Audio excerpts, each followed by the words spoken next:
How's it going, guys? I'm the son of Jazzy and welcome back to another Dead by Daylight video. Today we're going to be carrying on with our killer tips and today covering intermediate killers. So for those who feel like they've got a little bit of knowledge or experience to not be called new or a beginner anymore, but not quite ready enough to tackle the advanced video that's going to be coming out in the future, this one is for you. So remember to like and subscribe if you find these helpful, as I've got far more guides and games coming in the future. But that's enough from me, let us get straight into the tips and tricks.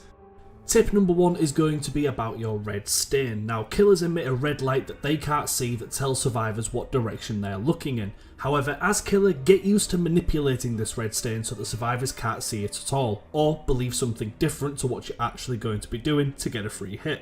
I would say this happens mostly around jungle gyms and T&L walls, the most especially when camping pallets. Just moonwalk, which is walking backwards as the killer, and swing for a potential free hit on an unsuspecting survivor. Now, we've all been there, a survivor is down on a pallet and you are fairly sure that there is a teammate close waiting for the stun.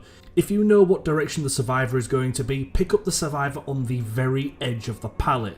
Then when the survivor rushes in to try and save you, you will be body blocking the pallet and they will not be able to throw it down. Simply walk forward, hit them for a free hit, and sometimes they will even waste the pallet as they're trying desperately to get the stun.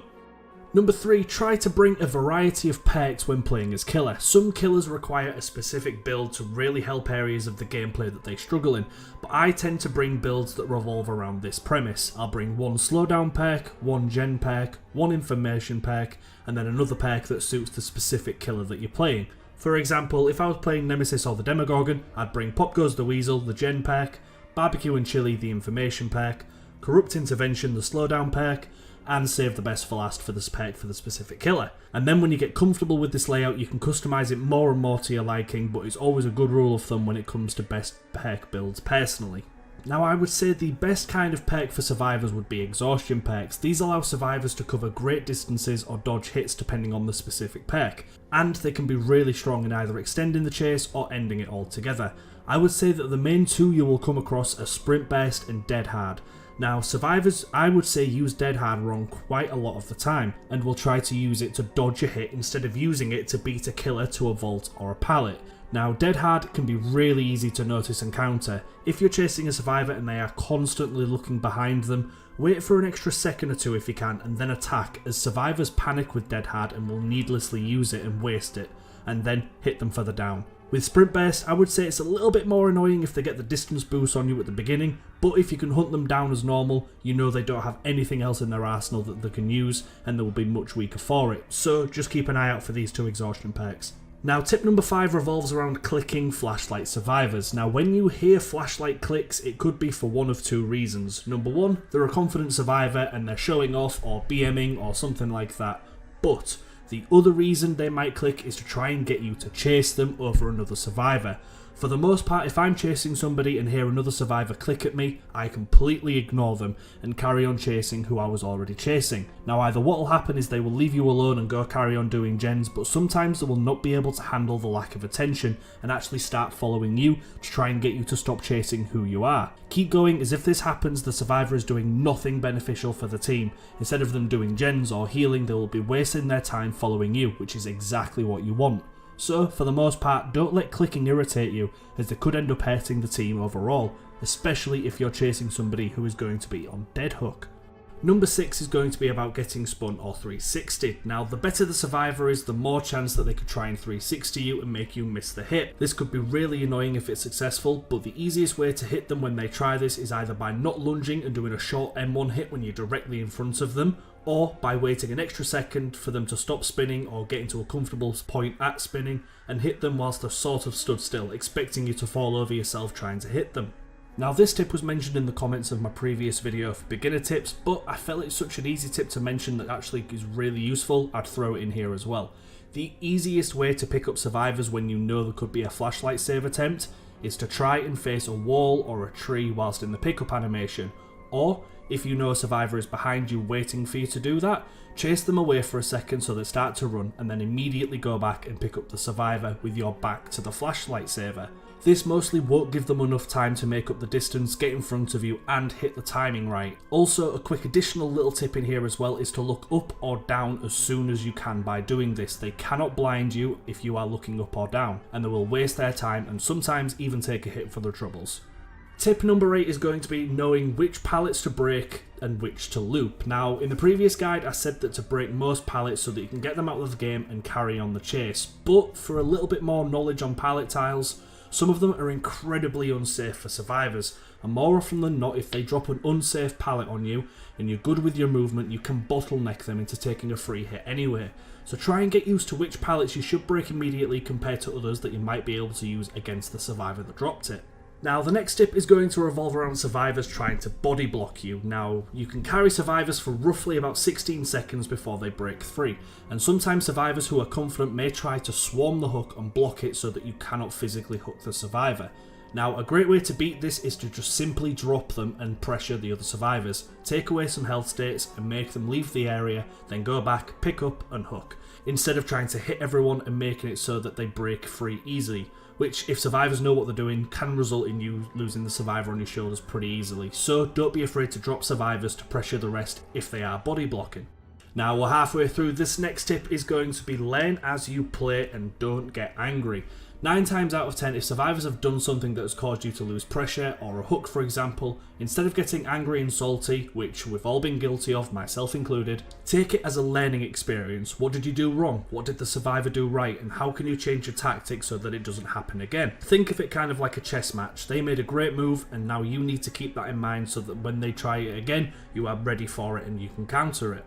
Tip number 11 is going to be around maps. Now, the RNG of maps, besides bringing offerings, can really dictate how your game is going to go as a killer. Some maps are very killer friendly, such as Dead Dog Saloon, and some can be absolutely unbearable for killer, such as Haddonfield or RPD. So if you're sent to a map that doesn't favour killers well, and some maps are great for specific killers and bad for other ones, so it kind of mixes it up a little bit, don't get annoyed or bogged down by losing or not doing as well as you normally do.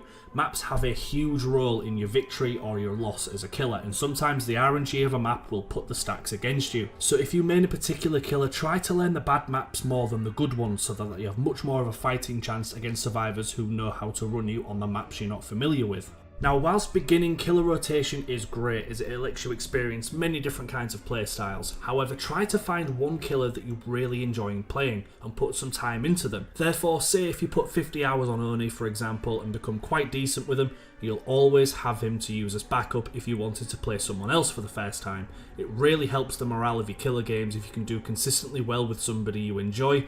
Losing games with somebody you don't play often will not be as annoying if you know you can fall back on somebody you do well with.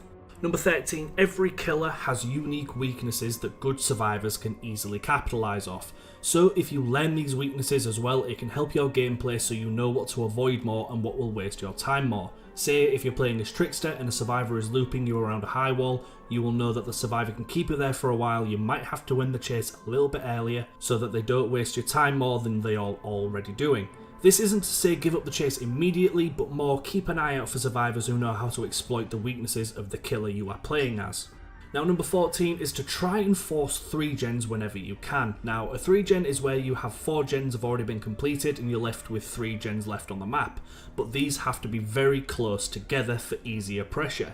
So, if you have 3 gens close together and one quite far away, pressure the 3 and let the survivors do the one that's more far off on the other side of the map, as if they complete that one you get an insane amount of pressure for free, and more often than not if you can pressure it correctly on top of that you can easily wipe 2 or 3 survivors out whilst they can do nothing about it. So keep an eye out for gen locations and try to be smart and think of the later game when you pressure them. Tip number 13 is going to be to try to push survivors into dead zones whilst you're chasing them.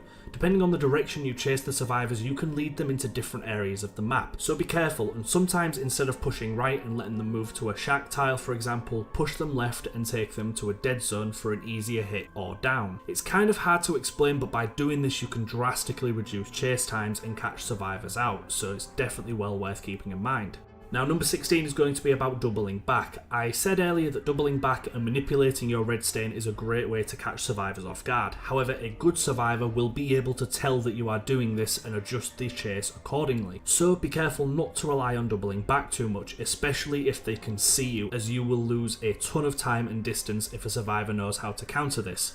Sometimes a more direct, aggressive approach can be better and will force more mistakes than a survivor who is expecting you to mind game. But with this, the more you do, the more you'll kind of get better at knowing when and where to try this, so just to keep in mind. Now next up with 17, you will have to learn and get very comfortable with your build. Putting on some good pecs and letting them do their thing is easy, however what you want to do is really try to understand your builds and your add-ons so that you can use them to the best of your ability and get the most value out of them. There's no point running save the best for last if all you do is M2 and attack your obsession. So read what they do, practice with the different options so that you can get the most out of your perk slots and then the game itself.